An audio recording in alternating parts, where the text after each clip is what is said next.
What about me? I'm a supportive teammate. You are a supportive teammate. Kobe, you're worthwhile as well. So anyway, yeah, you guys, of course, have your own perspectives being entrenched in this as pro players. Just kind of want to get your thoughts on this champ select. Well, Ryze and Silas, obviously, like, really two OP picks already, just getting out there. I wonder if they're going to ban Yuumi. Like, that's a big one because a lot of Academy teams have been playing against Yuumi. Oh, really? Yeah, they've been opening it. So, curious to see if TSM Academy opens it. Well, some people say, like, Leona is the counter pick and just, like, all-inning, like, all the time. But Sure. Oh, they banned it. it's banned out here. It's too broken. It's really strong. It's funny because it's like a 45% win rate solo queue champion, which I know doesn't mean everything, but it's like pretty kind of. But it's so new. Well, but it's flattened out. Like it's been 45 like for the last like 4 or 5 trailing days. So people have like kind of stopped getting better at it. Not that it's not a very good champion, obviously. It's just interesting that it's not been taking over solo queue win rate wise. Aurelia, Aatrox's gone. All right, rip most top laners. How do you feel about the Akali first pick? Oh, yep, never mind. There it is. Yeah. How do you feel about Akali first picks? It's just, like, really strong since you can flex it as well to like, top lane. So it's just, like, I don't know, this is a good blind pick. I was actually Over pretty that. curious because we see Silas Akali so much. Like, if that was in, how do you feel that matchup goes for mid lane, Silas versus Akali? I don't know, I actually feel like Silas wins this matchup really hard. And, like, I played this against multiple mid laners in NA and in Korea. And I feel like every time Silas just wins because he At just, all stages? Mostly, yeah, because it's just like, I think at MSI, the only times I saw Akali win was like once or twice, once by Rookie and once by Caps. And I feel like it's so much harder for Akali to win this matchup because Silas can just like AoE all the time, the minions, just like, it's so easy to hit spells. You get an Akali ultimate, which is really strong too. Yeah. So, I don't know, I would prefer to be the Silas. All right, the bottom lane shaping up with the Xayah for TSM, and we saw the Kai'Sa Galio counter here. Seems like a typical matchup that I see a lot of times. I think today, Echo Fox played it as well. So, seems pretty standard right now. But didn't you say like you don't like Kai'Sa Galio? Very strong duo. Pick it a lot. Yeah, the highest win rate on that. No, I think Kai'Sa Galio is a really strong combo since you can just like follow up so easy. Like Galio can just ult somewhere, Kai'Sa can follow all the time. Like they can easily check top and mid laner, so it's like it's just a really nice combo, I think. I have a question for you kind of here, because I feel like Jace is normally supposed to be able to play mid and top, and Akali's supposed to be playing both those roles as well, but we're seeing very much top lane focus bans out of TSM. Like they're just assuming Insanity's playing it, and they're trying to pinch Jenkins. Right, like Ken and Apoppy are top laners, like straight up. And so it's kind of interesting because Akali could have always gone there technically. Well, Jace midlane is like a champion who like doesn't really lose many matchups midlane, but I feel like he doesn't really have good scaling. So it's like a really safe midlaner who like gets outscaled really fast. So if you're really good at snowballing, I think it's like fine. Because I think right now they're just like, okay, like there's a chance you maybe put Jace top lane, so we're banning for him. But if for some reason it's like still he gets a bad matchup or something, we can always just put it back to mid lane. So I think they're just like preparing for both situations. And they don't really need mid lane bans for that. Great. Sejuani over Jarvan with 0 jungle bans the entire game. It's always interesting, right? Seeing what they like want to pick over everything else. They don't have a tank, right? Their top lane is most likely Jace, so they want frontline, but Sedge is their pick. A lot of people really enjoy having Sejuani with Zyrakan. And I think TL Academy actually likes J4 over Sejuani as well because they have J4 Galio, which is a pretty decent combo. Need less solo. Rumble? My god, that TL Academy comp is disgusting. It's just hard to engage a team It's fight. crazy team fight with all those ults. And as well, that could actually be Rumble midlane as well. Like a lot of people start flexing into midlane, so that could actually be a like double flex as well. So How much do you consider this? Because it's like your pick right now, right? If this is your draft, how much are you considering that you're versus Akali versus Rumble? Do you just say I have to be able to match up against both, or do you say it's probably Akali here? Well, best case scenario, you would pick a champion. Not like Ozzy, maybe like a Vladimir or something, or like any flex pick that is still open.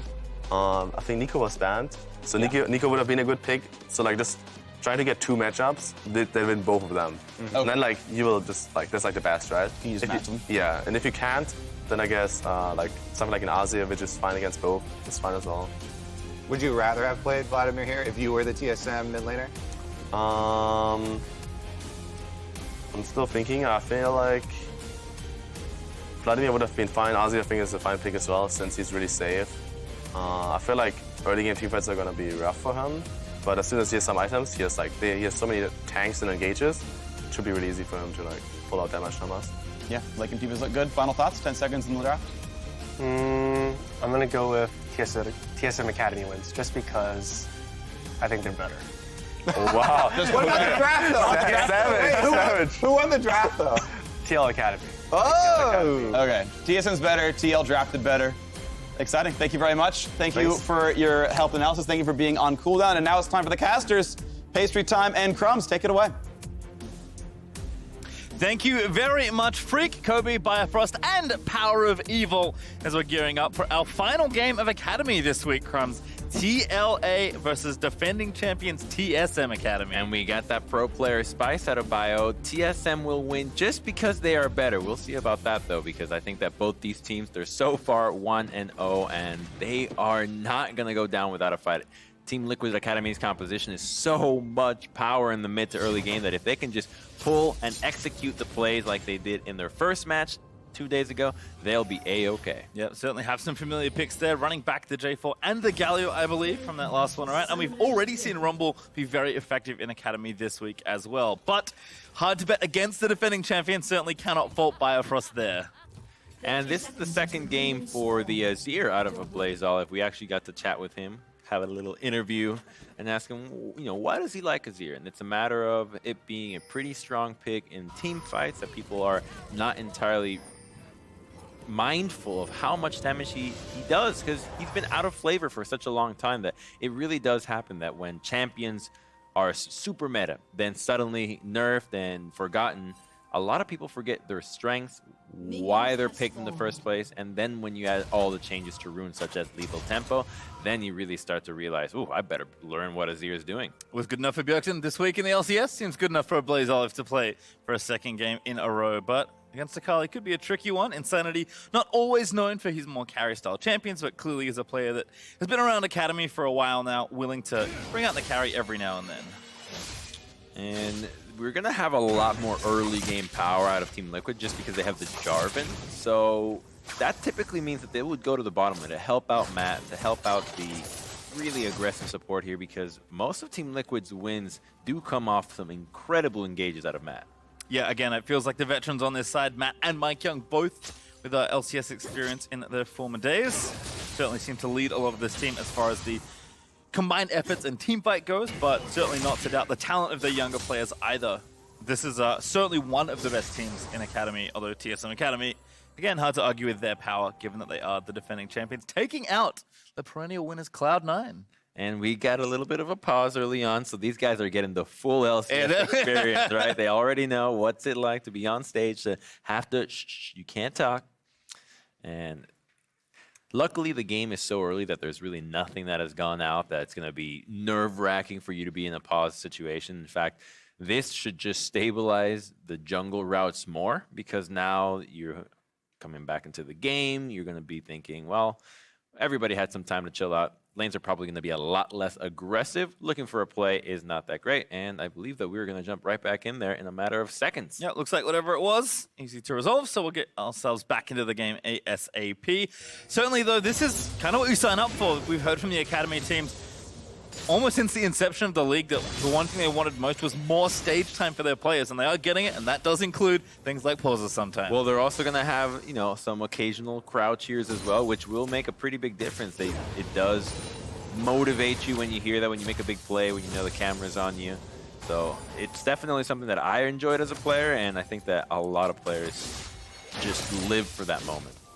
Well, the game getting a little rough here in the mid lane for Insanity. Thoran's shield will help out.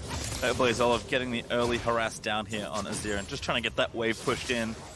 This is basically every Azir vs Melee matchup since the beginning of Azir. I mean, Azir just wants to push the wave, farm away, get a few items, and then look to team fight. He's not the guy that wants to have his lane be ganked a bazillion times, because he's not going to be able to exploit the laning phase as hard as he can do in a team fight. So a slow start from TSM, and you do have the option of ganking this side lane. So because you've got Sejuani and Jace, when he turns into melee form, you can start proccing that Sejuani 4-stack stun really quick.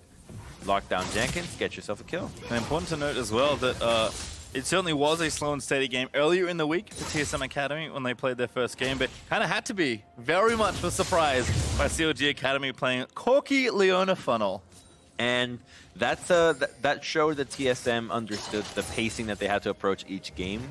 And today, I think that they're showing that exact same pacing. Picking the Azir, it is Academy, so you do get away with a little bit more scaling, and we have a fight in the bottom lane, though. 2v2 gonna start out. Tactical already flashing in. Shoyu getting low, but the Ignite is down on Tack, and he's dead. It's Shoyu that grabs the first kill, but Treat's gonna try and finish the job in a 1v2, but the blocks are so good from Matt. There's the knockup, and that's a double kill for the Kaiser. And Matt and Shoyu just dominate the bottom lane. They even get to crash that mid wave, the bottom wave. All summoners were spent. Matt even has his flash up, which means he's gonna be able to go for a repeat play again. And meanwhile, in the top side, TSM Jenkins, or TL Jenkins does spot out Spica, and then the gank fails. So TL making some really good cross-map plays. Again, we'll watch how this was all set up. I think TSM just thought they had it here. Matt starting with the taunt. Yeah, so the taunt does last a little bit longer than the knockup, and then really good at a throw. You flashing down, making sure that he doesn't Oh get hit my by the goodness! feathers. Jenkins on an absolute beast in a 1v2 as Spica looks for the regank, and Jenkins just finds the kill onto Brandini and might even make it 2 here. Ooh, if he just was able to line him up, he might be able to get it. Spica actually going to try and make it happen. Shield comes back up, but there's the TP in. Brandini able to respawn and try and find something here. Jenkins running in towards the turret. Knows he's dead. He's going to try and buy a few more precious seconds, and at least gives the kill to Spica. That's a really smart maneuver out of him, making sure that the jungler gets a kill, that no gold is given over to the Jace so that he stays ahead in lane. And I can't wait to see this replay because we're going to get another fight. Jenkins is going to TP here, and Mike Young is going to go for the gank. Mike Young going to start the wrap around Brandini. No flash, no TP. This could be a disastrous situation for the Jace. Finds a knock up with the flag and drag. Flame spitter on Jenkins. Lands the first harpoon, and that's a dead top lane. Goodbye, Brandini. Really good timing out of Mike Young. Wrapping around, knowing that Jace was going to be aggressive, that he was going to look to fight the Rumble, securing that kill, and now that Jace that's supposed to get really far ahead, that ship has sailed, my friend. He's 0-2-0 and looking for a Hex Drinker. Forget about winning the lane. Splitting it is going to be a positive outcome for him. Yeah, when you die in top lane, never feels good. When you TP in and die again, feels real bad. As Jenkins going to crash the wave, Brandini will start to miss some CS to the turret. And Jace, usually the champion you want to play around in the early game, will not really be an option here for TSM Academy. And I wish we were going to be able to get a look at that first gank that allowed Jenkins to turn the 1v2 into a kill, because that actually started snowballing that matchup significantly. The Blaze Olive here, gonna get burnt down by the Rumble ulti though. Nice roam here from Jenkins, translating his top advantage to the mid lane, and does get the summoner out of the Azir. That's really nice. Very good out of him being able to help out his mid lane. He knows he's not going to go for a dive onto the Jace. There's no dragon fight that's about to happen. So you might as well go down, drop an equalizer, see what you can help your mid lane out. Did see that Blaze Olive tried to make the play there. Sanity, I believe, was not 6 and did find the scoop there with the ulti, but not enough to get the kill. Rumble there to make sure nothing bad was going to happen. And things will return to a little more normalcy, although certainly a big advantage here for Shoyu as we check down with the bottom lane again. That's a BF sword and 150 gold bounty already for the Kaiser. To only a long sword out of tactical, so the TL bottom lane going to have pressure for pretty much the remainder of this laning phase, barring some crazy play that involves a lot of players down here. So you already have a winning top lane, a winning bottom lane, and a mid lane that continues to receive help from the jungle and the top lane. So everything's looking really good for Team Liquid so far. Yeah, it feels like Insanity, yes, he's down, maybe 10 CS, but at this point he just wants to survive the lane and then get out and play with the rest of his team, which should be a lot easier given how hard his side lanes are currently winning. 4-1 up in kills for Team Liquid Academy. Up about 2,000 gold as Spica, looking to revisit here. Now 6. Jenkins still no ult, he's gonna get knocked up by the Arctic Assault. The stun's gonna land from Permafrost, and Brandini gonna get some revenge. And Spica didn't even have to use his ultimate out of that one. That play was so free. The Rumble still does not have flash. A repeat gank is available here. They do trade an Ocean Dragon for that, but now the Jace is going to be able to get a lot of plates in the top lane, making up for that early deficit. Yeah, kind of a trade here from the top and bottom. Mike Young also threatening in the bot lane. No ultis here for either Tack or Truth, so Mike Young going to start things off. Matt going Gonna look for the taunt, finds one onto the support. That's Streets knocked around and killed. Tactical does find the double root, but not enough to save his support. That's a really good choice from Matt to go for Treats instead of Tactical, knowing that there is a cleanse on the Xayah, that the ultimate was gonna be available very soon as well.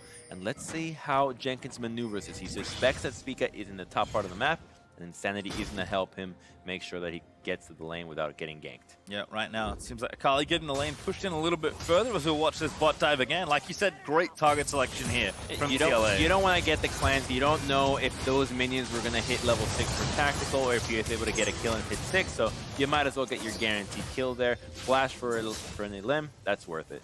And these junglers, we kind of expected this. Mike Young was really the big pressure player for TLA all last spring, and of course Greg was as well for TSM Academy, but now we saw him today playing in the LCS. They've brought in Spica as kind of a more junior player to move into that role, and yes, we heard from his teammate that he's a great mechanical player, massive solo queue superstar, but still learning the ropes when it comes to how things work here at this level. Well, a lot of the times at this level, you want to give people enough credit to say, oh, they're not going to fall for my solo queue tricks, but the reality of it is they do. They fall for it every single time, so you need to be just as assertive and as aggressive as you are in your solo queue games in professional play. It's just a matter of finding the right cues and timing where those plays work, because they're not going to fall for it in the exact same way, but you just need to be relentless with it and it will work. Continuing the advantage here for TLA. TSM doing a nice job stabilizing in a few spots here, getting that kill back and keeping the gold a little more like 2,000 instead of more. Mike Young, though, back to the top side, going to clear out a ward, and Brandini knows he's forced to play back here. And Sejuani is in the bottom side of the map as well, so she gets pinged out. Junglers are splitting the map. But with an Infernal Dragon coming up next, I can't help but wonder that we were going to see a lot more priority in the bottom lane and trying to secure vision so that one of these top laners can teleport and really impact that play. Yeah, we always talk about Rumble being so good at that first major dragon fight, and Sorkshu's already done that for Jenkins with Haunting Guys and Oleandry is probably not too far away. See if he has it when the Drake does spawn, as Matt and Shoryu continuing to apply pressure already with a finished Stormrazor here for the Kai'Sa. I mean, that's over 1,000 gold ahead for Shoryu at this point. That's the guaranteed sign for Mike Young, that he just needs to be in the bottom part of the map. There's no point going anywhere else. The item disparity between a completed Stormrazor is huge. And there they go again, 3v3 going to start it out, but that's Tactical getting the first go onto Shoryu. Galio forced to ulti away, but it's on the spot. He tried to save his AD, but now he's going to get stunned up by the Sedge. Tag's going to keep coming through. They may look to dive here. Featherstorm out. Tactical able to find 2 kills back. And the hero of that play is Treats. He just used his flash to secure the kill onto Shoryu right away. Yes, there's a Stormrazor completed, and yes, he had a spree, but that doesn't matter when you get CC'd so darn hard from the very start of the play. And again, Insanity continuing to try and roam up and affect some of these other lanes as the Blaze Olive holds strong there in the mid lane. But again, as you said, Treats goes straight for that engage. There it is, the flash quickness, immediately deleting the Kai'Sa, and there's no way that Team Liquid can turn this around. Matt, unfortunately, channeling that ultimate to hopefully save his AD carry, but ends up giving his own life instead. And all of a sudden, a lane that felt kind of tipped well in the favor of Team Liquid. Tactical even that right back up. In fact, I'll double check the gold again. Only 600 up now for Shoryu also. And that 600 is essentially the pickaxe, even though it's a little bit more. Tactical now has his completed item, and the Essence Reaver is a pretty big spike. It's equivalent to the Stormrazor when it comes to power. So again, TSM doing a nice job keeping things a bit more even. Team Liquid still up 1,000 gold. But again, as you mentioned, Crumbs, it does feel like this first Infernal is the big objective we'll have to watch for. It's going to be up in a minute or two. Yeah, both the teams really care about this one. It's going to make a world of difference when it comes to the explosiveness out of these compositions. Jace obviously wanted to poke, same with Azir, and then you've got the Akali and the Rumble who would love all the damage in the world. Also, Nash is done here for the Azir, and Gunblade not so far away from Insanity. Good tag there with the Shuriken flipped. They're just trying to get the wave pushed in because Drake's coming back up real soon. And this is the time for top laners to either all in each other and try to get a kill, or wait for the bottom lane to set up a play, set up a TP ward, and then engage onto the dragon. We're going to see Team Liquid start it off right away, and look at that ward in the corridor and the entrance to the blue. That might be where Jenkins teleports, depending on the location where the TSM fight. Brandini trying to keep tabs on the Rumble right now. Much easier for him to cancel a Rumble TP. And for Rumble to cancel Jace's TP, they're going to stop. Brandini can't see him. TSM, they're going to remove themselves away. Trees popping the quickness, but Speaker instantly going to get taunted up. Then the equalizer down as Brandini. It's a TP late, but the Cataclysm actually going to trap Mike Young, and Matt now dead as well. So damage is just too much from TSM Academy. Flash Q looking for Show. He needs one more auto. Blazol zips in there for the last few zaps, and that's a double kill for the mid lane. Yeah, Azir just destroyed that fight, and it looked like Jenkins was going to be able to find a flank, but they immediately turned onto the Rumble, forcing him to flash away, making that fight such a cluster of just abilities back and forth. But in the end, it was a decisiveness out of TSM that ends up winning. They start the Baron that Team Liquid left half HP, they finish it, and they're able to then walk away with all the kills. Equalizing. Drake still take the Infernal there as Insanity at least get some plates back for himself. So let's take a look at how this happened, because the Rumble teleports happen on the controller. They don't even know this is going on. And they immediately turn and use the quickness. Galley tries to make a really nice play with a good equalizer, but then Azir is completely left untouched. This man has lethal tempo. The second he gets some damage off, his DPS goes through the roof. Remember that Azir is soldier scale with attack speed, so when he can reach thresholds of over 2.5 attack speed, he's basically breaking the game with damage. And it's kind of what it looked like in that last team fight. Now it's TSM that are up, although it's under 1,000 gold, but given all the pressure that Liquid were exerting early, impressive to see TSM kind of move that balance right back. I think the only thing I would have liked to see out of Team Liquid there is just a different location out of the teleport. You don't have Rumble be a flanking teleport. This is not a Maokai. You want him to be with the team so that he can lay down an equalizer nice and easily from a distance. That's his strength. Too bold of a Rift Herald start here, perhaps for Team Liquid Academy.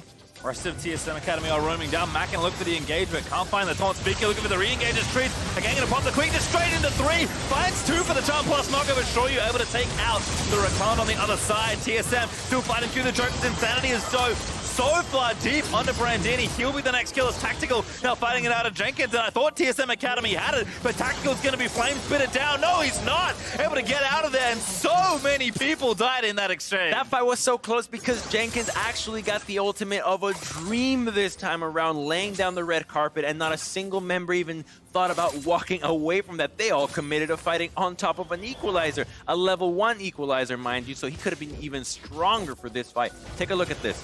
Watch what Jenkins does with his ultimate. Yes, Rakan gets a great engage, but right before he gets knocked up, Azir dashes right into it, and the fight continues to happen in this little corridor. There is way too much damage, too much AoE damage between Akali, Kaisa, and the Rumble, and Spica finally finds his ultimate at the end of the fight, but it's already a little bit too late. Tactical, though, can only get out by fighting, so does do so. Able to grab himself a triple kill, I believe, at the end of it. But already 21 kills in 16 minutes. Very fast-paced game as the gold is going to even back up. TSM, though, back to the objective. They want the Rift Herald this time. We're about to get another fight, possibly. There it is. Akali's teleporting. They're not giving the Wiz away for free. Going to finish the Herald, but at what cost here? It's actually going to be close. Who grabbed it? Not sure. Speaker, I think, had to get on top of it because I believe TSM Academy, yes, did get the last hit, but Team Liquid will guard the eye. Treats is like, okay, I can get this. Pops the quickness, looks for the eye, didn't get on top of it, finally grabs it, zips out the Tactical, and back to Speaker. Easy pickup. What a bold move out of Treats, knowing exactly what his champion can and cannot do, knowing that he had Flash, worst comes to worst there, but at least securing that Rift Herald. Not going to be able to use it for some plates, but it's still a great objective considering the pace of this game is you win a fight, you can pop a Herald and get maybe 2 towers. Yep, there's a still first brick on the table for either side. Brandini going to start the push off here in the bottom lane. Still first brick, and we got 21 kills. Kills first, Crumbs. Objectives come after. You and I both started around the same time. You know that's how they used to play. It shows why Academy teams are actually really good practice for a lot of these LCS teams. They are more willing to fight than our pro teams, and the more fights you take, it's essentially doing reps at the gym. The better you are going to be at taking all these really tight and difficult situations that you have to maneuver with mechanics. So I like it. I personally am a big fan of seeing these games, especially this early on in this season. Well, that is the tower gold. Going over to TSM Academy, Brandini able to collect the bottom outer turret for himself. It's going to boost the gold lead back barely in favor of TSM Academy. I think we're just going to wait for that next objective fight. Probably not going to take too long with the mountain up in a few minutes. Yeah, that next one's going to be huge because the mountain is going to dictate that the team that has it will control the Baron side of the map. With Azir, you can obviously melt it, and with Kai'Sa, you can do the same. Even without that Mountain Dragon, it's just that when you have it, you can drop a control ward and sneak it in a matter of 10, 15 seconds, depending on how many people you have there. So worth noting that second items are starting to come through for a lot of these carries. You can see Shoyu getting close, almost has the Rage Blade ready, and Tactical has actually finished his rapid fire cannon now. Big bounty on the Zaya's head, 5, 1, and 4, worth 500 bonus gold.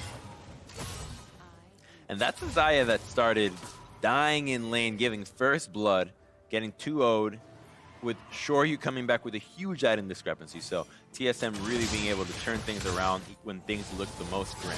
No vision here though for TLA, means that TSM Academy able to take down this Mountain Drake for themselves. Like you said, those carries melt through the objectives pretty quickly, but that does leave TLA now playing to the top side, trying to get some vision around Baron, which will spawn in about 50 seconds. And also letting Jenkins push up here to the top side. It's just a lot of smart trading right now for Team Liquid Academy. Oh, that's a big, big trade to give away, though, losing that mountain. But a fight in the mid lane. On Tactical, they can see the bounty, but the Feather Storm is out. The Galliot will not connect, but the taunt is good. That's a shutdown. Matt collects the bounty. Yeah, Shoryu or Tactical, unfortunately, the same thing that happened to Shoryu in the bottom lane happened to him. The support engaging way too fast, and even the cleanse is not going to save him when you're in that position. Yep, did have ult, did have cleanse, but did not have flash. So Tactical cannot escape. Team Liquid Academy do take the mid outer turret, so now they're actually ahead in structures, and they've bounced the gold lead back to almost 2,000 ahead. That was really good out of Mike Young finding this pick. Let's take a look at how he does it. He doesn't land the knockup, instead chooses to immediately turn it into the ultimate, and then the Galliot comes along. I believe that there is a tiny frame where Zaya can ultimate on Jarvan's jump with his ult, and you can walk out of it and position yourself outside of the Cataclysm, but because Mike Young did it so quickly, there was just no chance for Tactical to do that. Yep, did what he could, but still taken out at the end of the day. And all of a sudden, the gold swings continue. It's Insanity now finished 2 items actually quite quickly. Had the Gunblade just a moment ago, and now he's the one with the bounty and a Void Stuff completed. Looking at 1v1 here, perhaps first Brandini.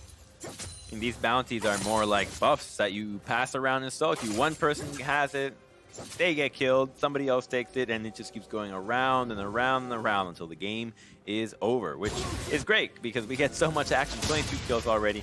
We're still at over a kill a minute. Maybe make it 23. Brandini gonna try and get out of here. Mike Young looking for the dive. Good flash forward, finds the knockup, and there's a Shuriken flip follow. Perfect execution by Insanity. Comboing the E with the knockup, guaranteeing that he does not need to burn flash for the kill, but an engage onto Matt, and he immediately buffers it. Nice Justice Punch gets out of there. As Speaker did throw out the ulti. TSM did at least trade for the objective, so they'll take the mid outer turret for themselves, and Azir will put up the Sun Disc, but still worthwhile there for TLA. Looks like Insanity will stay and take the turret to make sure that his team stays in the objective lead. Ooh, you got pings into the Baron. There are control wards, and this Akali does not have teleport. It's gonna burn. It's a nice start here. They are gonna go for it. Remember, they've got the Infernal and that Mountain. Equalize it down, get him off the Baron. Tactical now caught out of position, just dead to Mike Young. Really nice ult there from Jenkins. He didn't even burn the ult. He just died right away, and now Team Liquid is going to start that Baron and put Blake in a position that his play is to steal. Blaze Olive going to try and get some poke over the wall, but Matt going to try and shut that all down. Mike Young over the top. He'll look to try and get a few more kills first. Matt going to knock up Treats. Treats going to try and dance away. He's low, but he's not dead yet. Jenkins, Flash Q able to flame him down as Brandini going to get jumped on by Insanity. Over the top he goes. Found the angle over the wall, but still gets shut down as Jace just guns down Akali. That's a really big kill from Brandini, but I think that Team Liquid overcommitted chasing that. There was an opportunity for them to continue and maybe try to take down that Baron, because you've got a Kai'Sa with a Ginsu's Rage Blade already. That's a lot of damage in high HP targets. Instead, we're going to reset, and Baron will live to see another day. This is a movie, Crumbs. I think the tagline would be no hesitation. Everyone no is break, going in. only fight. Speed 5. All right. So again, they could have just stayed on the Baron here, but Team Liquid saying, no, we got a much better plan. They didn't even want to try to use Matt to taunt Sejuani and hopefully stop a Baron steal. Instead, it was a complete commitment to turn. And you can look at this in the replay and say, oh, okay, maybe the right call was to complete, or maybe the right call was to turn. But the point that I want to make is that Team Liquid, all 5 members are making the exact same play, which is great. The fact that somebody can say, this is what we're doing, and everybody follows is a really good sign for the plays to come. All right, well, don't think the action will slow down anytime soon. We've got Infernal Drake coming up as the next one in under 2 minutes. And Baron's still up, and clearly either team is willing to start it very quickly, given where we are. There is only one team that will do it in a matter of under 15 seconds, and that is TSM with that Mountain Dragon. They still have control. They've got 6 control wards that they can drop here. Actually 5, they just used 1. And with the Scuttler, it gives them complete priority here. They need to get mid lane shoved out before they start looking otherwise. But a Blaze Olive and Spica can 2-man this Dragon. See where they do want to go here as the team moves into mid lane to get the wave pushing first. Brandini trying to find some poke, but TSM Academy deciding that they want the Drake first. Looks like TL don't want to give it away for free, though. TSM used all their vision in the Baron side of the map, so this Dragon fight is probably not well for them. They have only 1 ward, and it's a control ward inside the pit. MikeYeung is flanking, too. Yeah, again, they start off the Drake, but immediately have to back off. They can't see anyone from TLA right now as Shoyu just pops back in and view in mid lane. I mean, maybe it's a steal here for MikeYeung. The Dragon actually going to leech back here as the Redemption goes down. TSM Academy deciding it's too dangerous, but TL swooping to try and steal the objective. Going to be a 50-50. Speaker able to find the smite. And what looked like to be TSM conceding the objective, going into complete fog of war for that objective. They walk away, just getting it with a nice little steal out of Spica. So the superior smite allows them to get away with that movement, which is really impressive considering that they had no wards and they did not lose the vision at Baron because Team Liquid did not clear it. So they got away with murder here. Now going to reset, go buy up and move towards item number 3 there for Tactical, who's got 2 pieces of the Infinity Edge already done. And again, even though Team Liquid are ahead in gold by a few thousand, kind of bounced out by the double Infernal Mountain Drake on the TSM Academy side. Those are some really filthy dragons to go up against, considering that you have an Azir and a Jace that are just going to get so much value out of that one. And now Blaze Olive has a Banshee's Veil, which is going to be really powerful when you're up against this team because there's almost no spell that will reach a Blaze Olive to proc the Banshees before the fight begins. So he's almost certainly going to have that active during a team fight, making him that much harder to take out. Only somebody like MikeYeung or Shoryu or even Matt using his Q is going to be able to proc that, and it's going to be always up to a Blaze Olive to just not be in range of that. It's not like an Ezreal Q that can find its way onto anybody. And that's the thing, Azir generally wants to stay Soldier's length away from whoever he's hitting. As Team Liquid continuing to push up the lanes, try and regain priority over the midsection so they can go back and clear out this vision. Control ward in the brush was seen by Jenkins, but not taken out just yet. Scry's Bloom going to get popped. Speed trying over to TLA though. Speaker will find this control ward and slap it down. Not yet, actually favoring the push in mid. It does feel like both teams are staying very tightly grouped together. Nobody wants to lose a team fight that starts when someone else is in a side lane. The fights are so explosive that going to a side lane and trying to TP in is too much time.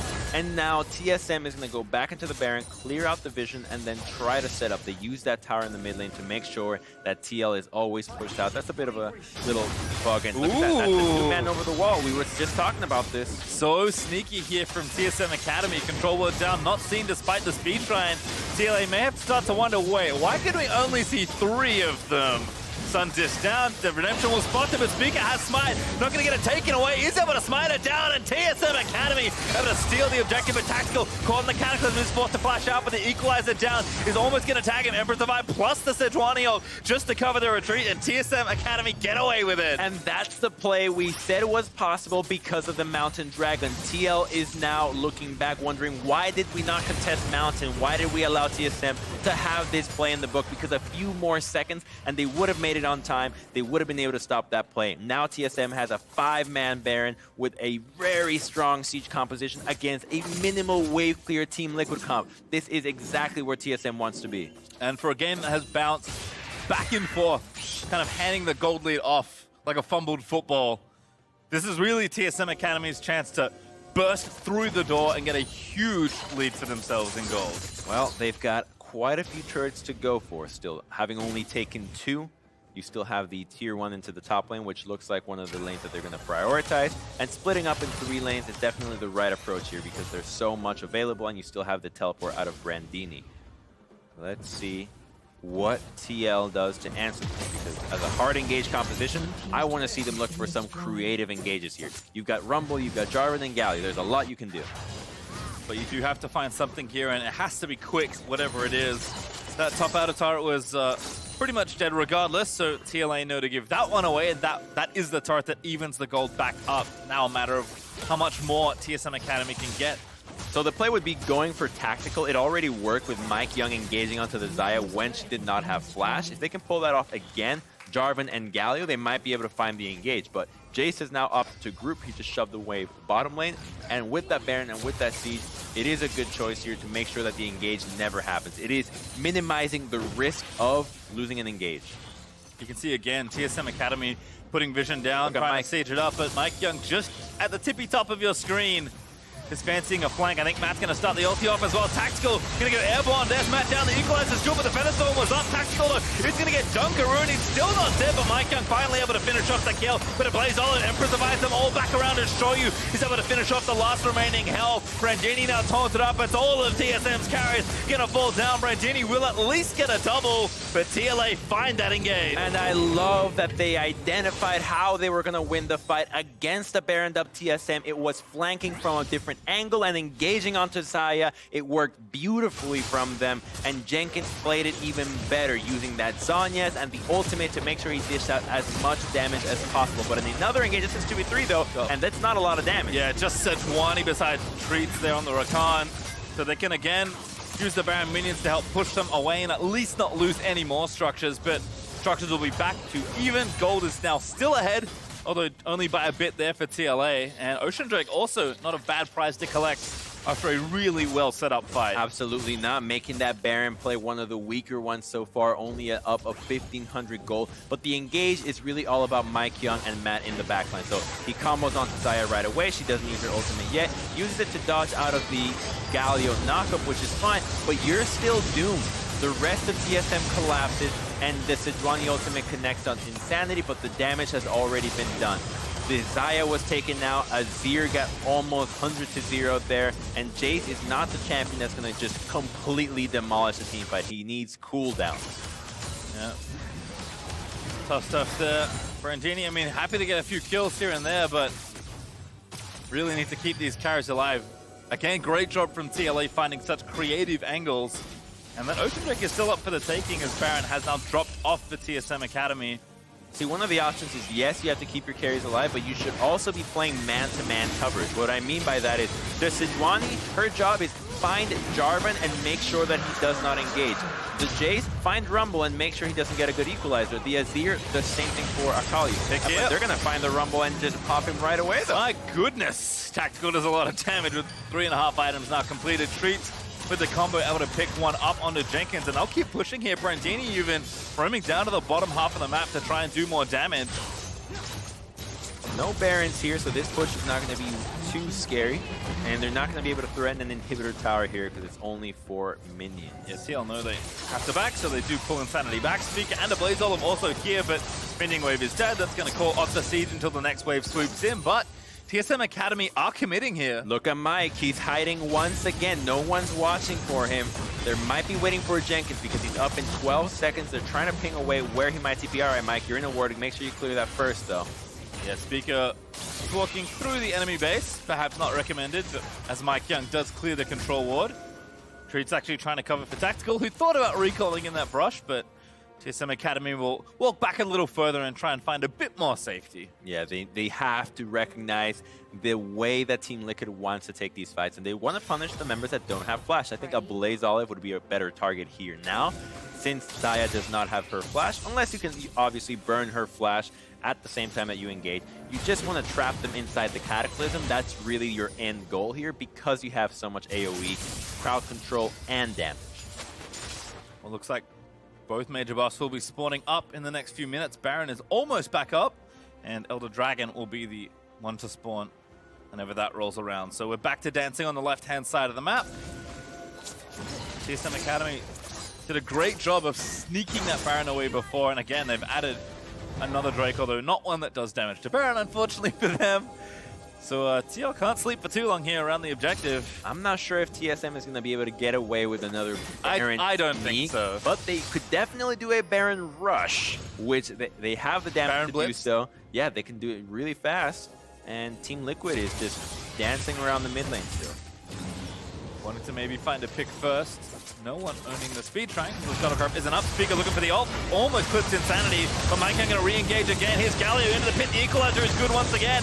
They're going to dance back in, but Blazol puts the turret up, and Speaker popping the Stone Blade is just so tanky. Insanity trying to find the execution. Goes into stasis. The Speaker is zoning everyone else away, but Brandini will slay Insanity. And now the rest of Team Liquid Academy have to run. Sejuani going to find the next kill, and that's 2 clean ones for TSM. They take down 2 members, and that's the immediate turn onto the Baron. Not a single one goes down. This is going to be another 5-man Baron push out of TSM, and that all started with a really ambitious engage out of both sides. Well, again, and Blazol actually did go back due to health bar concerns, excuse me, but still more than enough damage and not nearly any threat from TLA. We'll give TSM Academy Baron number 2. And this began with Spica going onto Insanity right away. So he Qs in, shoots the ultimate, but he uses his E right away. And Rakan gets counter-engaged on by Matt, but because he uses the taunt to engage against Streets, he doesn't have the taunt when he lands in. So there's no way that anybody can follow up in here. The damage and the crowd control has already been spent. And with Azir dropping his own tower, it's just too difficult for them to continue the dive. So it was a really good response out of TSM, and kind of a heat of the moment move out of Team Liquid. I don't think there was a good way for them to salvage that one, considering the positioning. I think watching back, you can just see how big of a difference it is when someone from TLA finds a flank versus the front-to-back fighters. Speaking of, Speaker already finding a engage on the backside. Insanity going to get hammered down by Brandini. The Equalizer going to try and zone Truth away. Tactical, force the Featherstorm. Still low, going to blink back in. Blaze Olive, though, gets the ulti to try and buy a bit more time. And able to save the AD is Brandini. Finds a wraparound there on a Jenkins. And I think that's going to be it for TSM. They're going straight down the mid lane. The spawn timers are over 30 seconds. This is surely going to be the game. Brandini busy trying to hunt for Jenkins. Not going to spot him on the way, but again, TSM Academy straight down the middle, able to break it. There's the TP in from Brandini to celebrate the victory. And it's an awfully bloody game, but TSM Academy going to come out on top. 37 kills in 35 minutes. Woo! This is a great game. 2 games of Azir for a Blaze Olive, their first.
You have to base, and just basing might cost you the entire game to set up the vision for a play like that. Yep, I think in both instances, teams were clearly very willing to fight for those objectives. It just felt like TSM Academy maneuvered the early game a little bit better, just when it came to things on the map. Like, mechanically, everyone was playing well. Yeah, they definitely were, but your individual mechanics also have to pay attention to the spells that your teammates use in the middle of a fight, which is just the next level and the next layer of difficulty when being a pro player, because that fight in the mid lane, the fact that Matt used the taunt initially meant that when he landed in, nobody could follow up, making it really difficult, and something that you never expect, because every time that Galio pops up, you think, okay, he's going to taunt everybody, it's going to be a big fight. That wasn't the case, and I think that threw a big wrench in Team Liquid's plans. Well, with all that, let's send it down to Overly for an interview with TSM Academy's Canadian support. Thanks, guys. Treats, congratulations. And will you do just a quick little spin for me? Just really fast, just really fast. Oh my gosh, it's Treats in the flesh. No cardboard this time. He is here, and he won the game for TSM Academy. I want to ask you, what was it like finally playing on stage? It's obviously super nice. The visa problems were stressful for me, and Cardboard did a great job in the finals, but I'm happy to be here. Do you think that this experience is going to help you deal with any pressure throughout the rest of the split? I think so, for sure, yeah. Like, what I went through is obviously like really hard for me, and I'm just really happy to be able to be here with my teammates, and hopefully we can have a great playoffs this split as well. And you guys are coming back as the Academy champions from Spring Split, so what makes you think that you could pull it off again in summer? I mean, we're just really confident in our coach and in all of our players, and we just trust each other, and we all go for the same call, like just straight in, just like fight whenever we want to fight. We're just all on the same page, and it's really fun to play, yeah. Well, Treats, thank you so much, and wishing you the best of the luck with the rest of your Academy season. And for everyone else, that is it for us here today. So thank you so much for watching, and we'll see you next week.